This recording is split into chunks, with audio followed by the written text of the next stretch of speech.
শোনো আনয়, ভালো করে পড়াশোনা করতে পারো, বুঝতে পারলে আমি ওর জন্য দিন রাত পরিশ্রম করতে পারছি। আর লেখাপড়া না শিখলে যে মানুষের মতো মানুষ হতে পারবে না। আচ্ছা ঠিক আছে, ছেলেকে পড়াশোনা করানোর বেলায় নেই শুধু বক বক করা। আনয়, তুমি বুঝতে পারছো না কেন? আরে আমি যদি সারাদিন বাড়িতে থাকি তাহলে ওর লেখাপড়ার খরচ জোগাড় হবে কোথা থেকে শুনি? আর তাছাড়া তুমি তো আছো। ঠিক আছে, আমারও তো প্রশংসা করতে হবে না। অনেক দেরি হয়ে গেল, আনোয়ার পড়তে বসেছে, ওর পাশে বসে থাকতে হবে। হ্যাঁ তাই করো, আমার তাড়া আছে, আমি আসছি।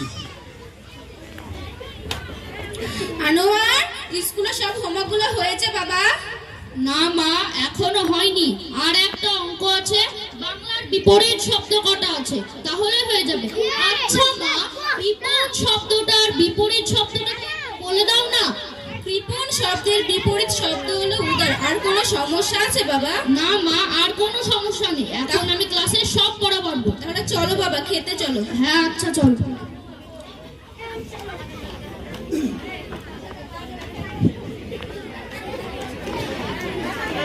শহরের এক ভালো স্কুলে ভর্তি করতে হবে। শহরের ভালো স্কুলে পড়াশোনার যা খরচ, তা কি আমরা চালাতে পারবো? আরে ওসব তুমিও চিন্তা করো না, আল্লাহর উপরে ভরসা রাখো, সব ঠিক হয়ে যাবে।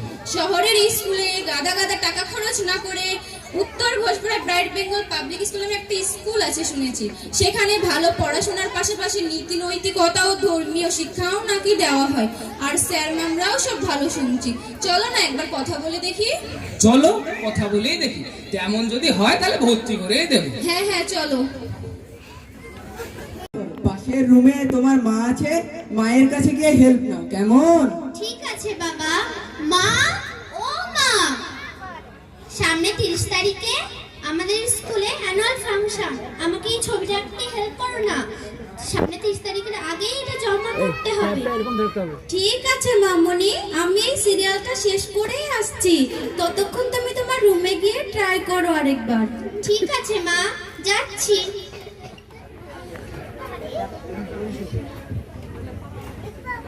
থাক ওইভাবেও থাক, ওটা ট্যাব দেখাচ্ছে না।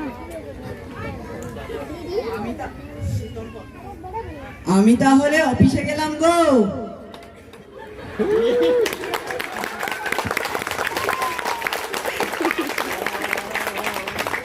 আধ ঘন্টা পর। মা, ও মা, কেউ আমার কথা শুনতে পাচ্ছে না। বাবা বাবার মতো ব্যস্ত, আর মা সিরিয়াল দেখতে ব্যস্ত। তাহলে আপনারাই বলেন কি করব আমি এখন? আরে কি হলো? বললাম তো আসছি, এই অনুরাগের ছোঁয়া মহা এপিসোডটা শেষ করে আসছি। তাড়াতাড়ি এসো। মিমি, এক কাজ করো মামনি, তোমার বাবার টেবিলে একটা মোবাইল পড়ে আছে, ওটা নাও। তোমার যা দরকার গুগলে সার্চ করে দেখো, পেয়ে যাবে। গুগল? ঠিক আছে মা।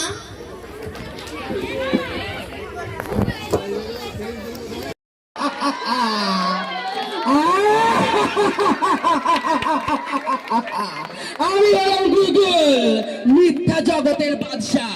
পৃথিবীতে এমন কিছু নেই যে খোঁজ আমি দিতে পারি না। মানুষকে খারাপ কাজে আসক্ত করাই আমার কাজ। মিমি, তুমি আমার দিকে তাকাও।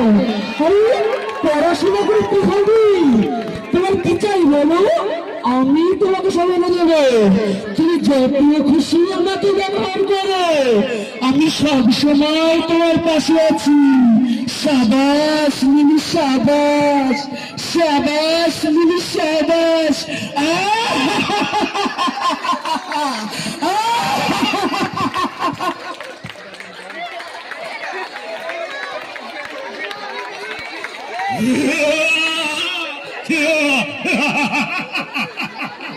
আসছে গুটি গুটি ভয়ে ধীরে ধীরে আসছে মঞ্চে।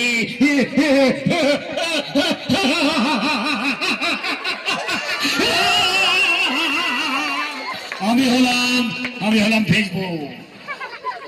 গুগল নামক ওই শয়তানের সৎ ভাই কিশোরীদের মিথ্যা গল্প শোনানো আর আপত্তিকর নামে ডাকায় আমার কাজ।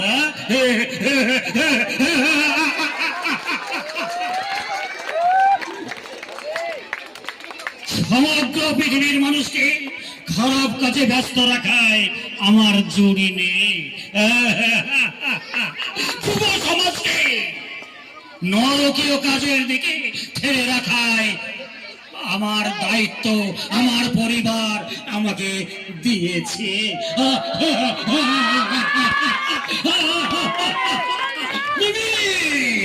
মিমি, মিমি, আমাকে ব্যবহার করো। আমাকে ব্যবহার না করলে তোমার মানসিক চাপ আসবে না। তোমাকে বিমর্ষিত হতেই হবে।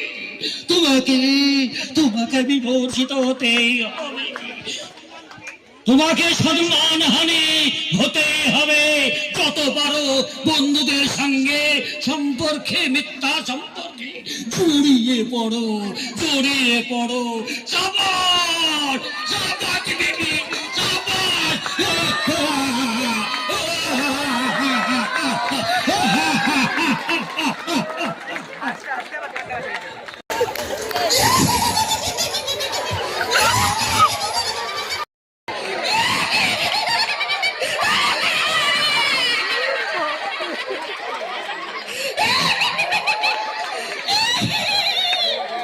আমি হলাম ইউটিউব, অশ্লীল জগতের জগৎ।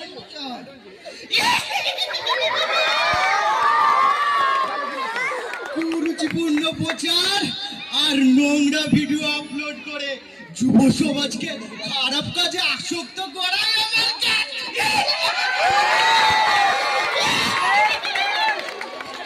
মিমি, মিমি, মিমি, আমার দিকে তাকাও। আমি তোমার পাশে সব সময় আছি। আমাকে যত পারো ব্যবহার করো। সাব্বাস মিমি, সাব্বাস মিমি, সাব্বাস, সাব্বাস মিমি, সাব্বাস।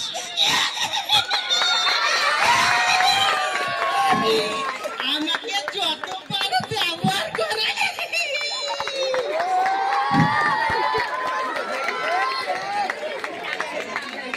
দেখে প্রেমের ছড়াছড়ি, হায় যে কি যে করি, হায় যে কি যে করি, কান্না কাটা করি।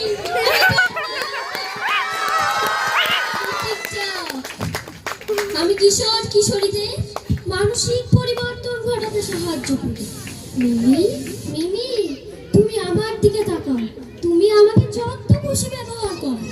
তোমাকে ভারসাম্যহীনতায় ভুগতেই চারিত্রিক অবনতি ও বাস্তবতার প্রতি তোমাকে বিমুখ হতেই হবে। সাব্বাস মিমি, সাব্বাস। দুষ্টু কোকিল ডাকে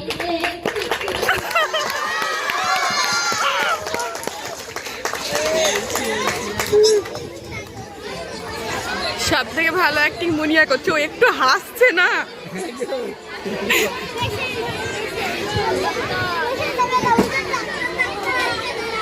আমাকে তুমি ব্যবহার করো। আমি দিব, আমাকে ব্যবহার করো।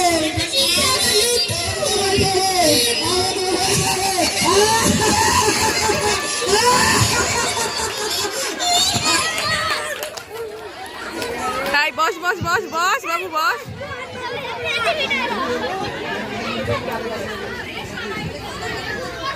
মিমি, কথা বলছো না কেন মামনি? কি হয়েছে তোমার মিমি? কই গো শুনছো? তাড়াতাড়ি ডক্টরকে ফোন করো।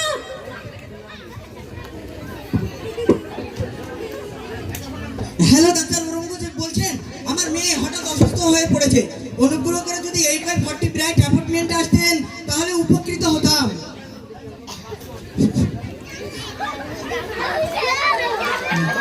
দেখি দেখি জায়গাটা একটু ফাঁকা করুন। আপনারা মেয়েকে উপরে শুইয়ে দিন তো। উঠিয়ে দিলেই তো পারতো। আপনি এক গ্লাস জল নিয়ে আনুন তো। এই নিন ডক্টর বাবু।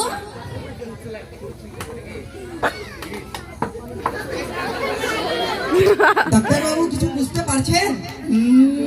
টেস্ট না করে তো বেশি কিছু বলা যাচ্ছে না, তবে অতিরিক্ত মোবাইল ফোন ঘাটাঘাটির ফলে ডোপামিনের কারণে এমনটা হয়। ডোপামিন? এইটা আবার কেমন ওষুধ ডাক্তারবাবু? এই ডোপামিন হলো একটি রাসায়নিক পদার্থ। এটা মানব মস্তিষ্কের স্নায়ু, শরীরের পেশি স্নায়ু এবং শরীরের অন্যান্য স্নায়ুর মধ্যে রাসায়নিক বার্তা প্রদান করে। আচ্ছা, আপনাদের মেয়ে মিমি কি অতিরিক্ত মোবাইল ফোন ঘাটাঘাটি করে? না মানে কি না মানে করছেন?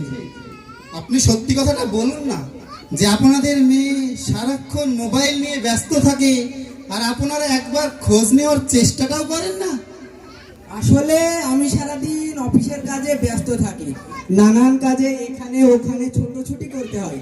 এইসব বিষয়ে ওর মাই ভালো বলতে পারবে। কি বলুন কিছু? আসলে এসবের জন্য আমরাই দায়ী। ও অফিসের কাজে ব্যস্ত থাকে, মেয়েকে একদমই সময় দিতে পারে না। আর আমি কি হলো, থামলেন কেন? বলুন।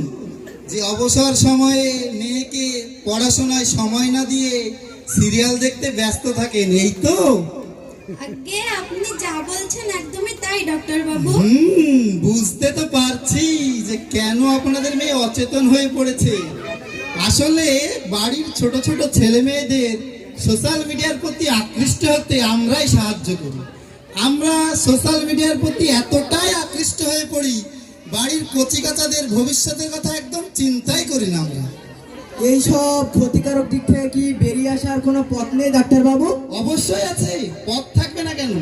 আসলে আমরা শয়তানের ফাঁদে এমন ভাবে জড়িয়ে পড়েছি, এই ফাঁদ থেকে বেরোনো কষ্টকর হলেও সম্ভব।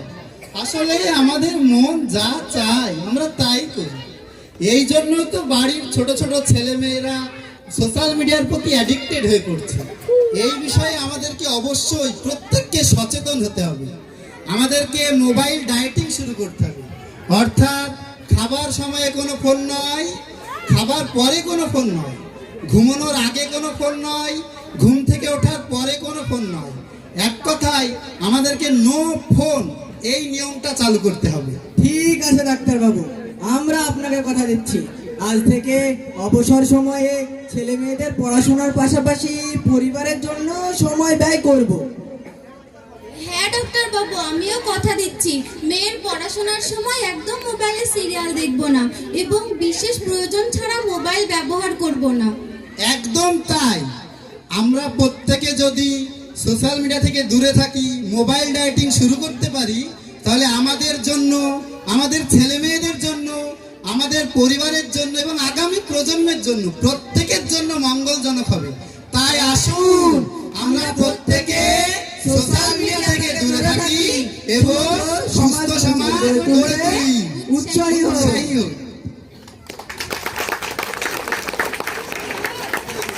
আপনারা